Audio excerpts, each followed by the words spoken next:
Hello everyone and welcome to another episode of Smite Patch Analysis. So today we're going to be going over the Dwarven Corruption patch notes, or patch 3.10.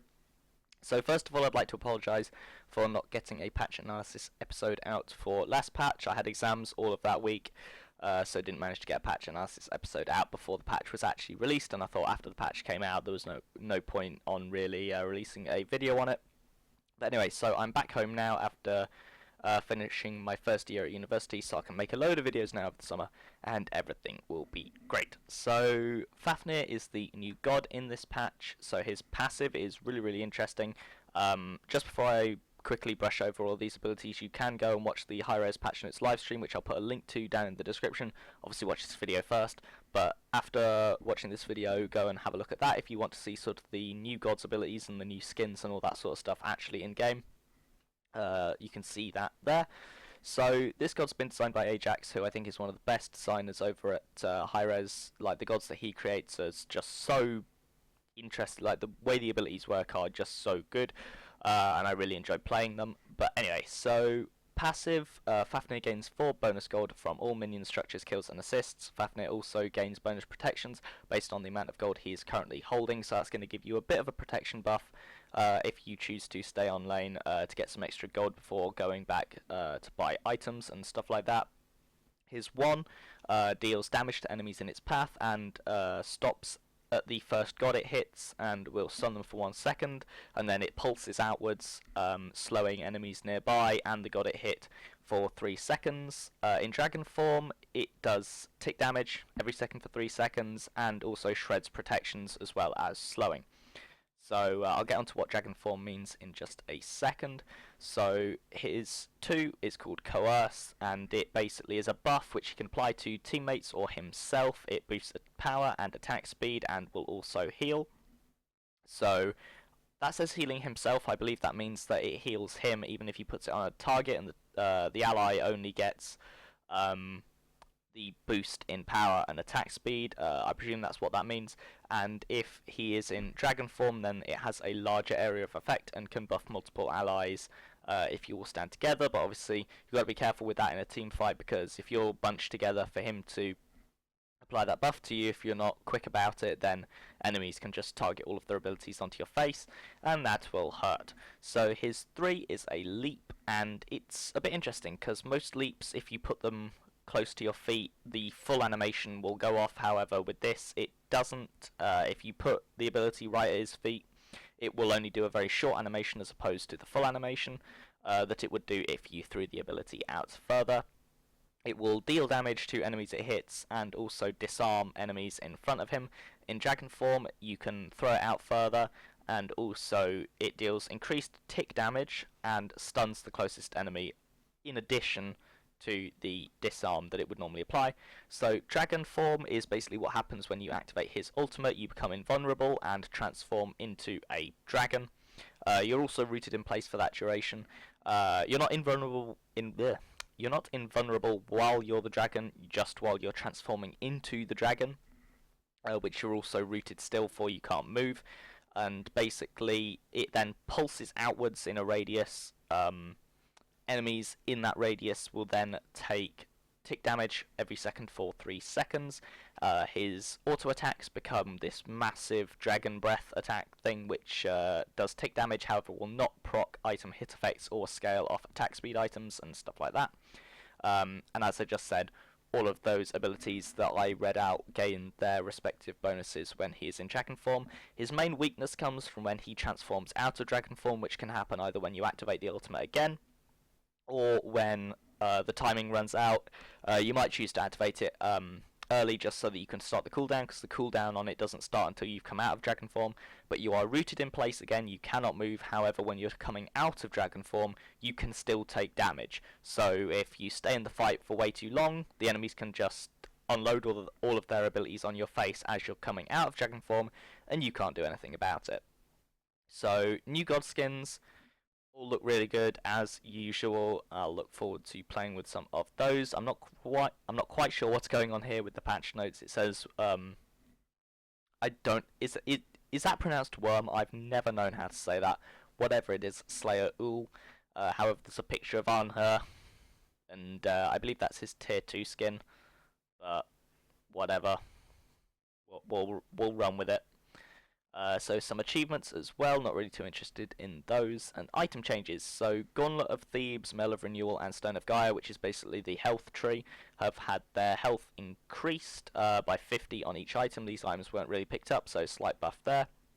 And Muzen has had the cooldown on his hive reduced, just to sort of give him a little bit of a buff. He is really one of the strongest gods in non-conquest game modes. 1v1ing he is incredibly strong, however, his lack of mobility, he doesn't really have an escape, so he is basically just not picked up in Conquest, which is kind of a shame because he is a good god, but he's just not really made for Conquest. But anyway, so bug fix with Artemis, where her boar would be untextured on the Recon Artemis skin. Hebo, slight buff. Now everyone's like, oh no, don't buff Hebo. And yeah, it's true, he does a lot of damage. However, he's not really picked up that often, especially on the competitive side of things, just because, like, he does a lot of damage, but he also dies instantly. And he's not like, he doesn't have anything like Scylla or Raijin's 3s that can help him get out. All he has is his wet paper, which is a bit of a movement speed buff, and that's it. So I'm really not too worried about them buffing him. Here, just a slight mana cost reduction on his 3.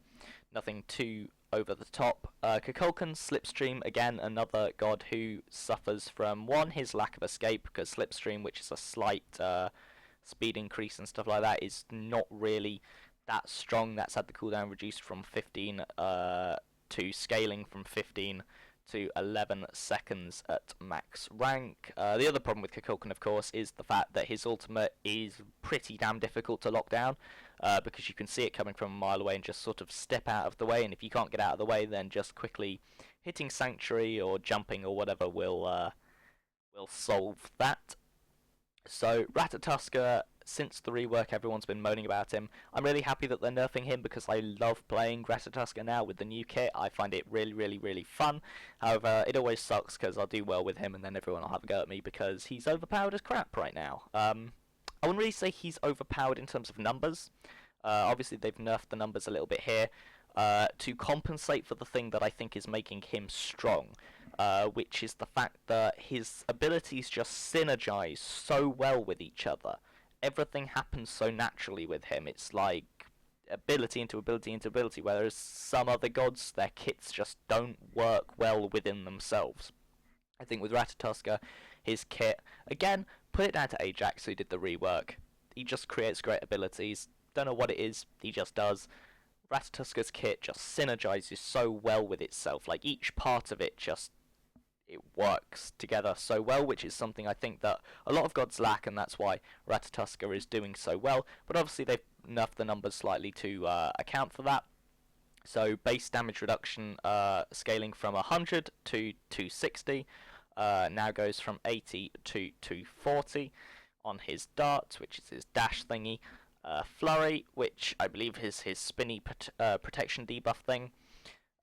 Cooldown increased from 12 seconds to 14 seconds, and the debuff has been changed from going from 2 to 6 to 2 to 3 3 4.